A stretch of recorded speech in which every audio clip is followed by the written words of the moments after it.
They don't care. Not about what you wear, not about what you say, not about that mistake you made 3 years ago and still replay in your head. Give me 58 seconds and I'll delete your fear of judgment. Your brain is lying to you. It tells you everyone is watching, judging you, laughing at you. But neuroscience says something brutal. People are obsessed with themselves, their own problems, their own insecurities, their own fears. You are not the main character in their mind. You're background noise. That awkward thing you said?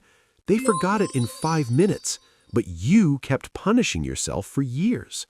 Fear of judgment is not protection, it's a prison. And every time you stay silent, hide your real opinion, or don't act because what will people think, you strengthen that prison. Here's the truth that frees you. People don't care. And the moment you accept that, you become dangerous, free, and finally yourself.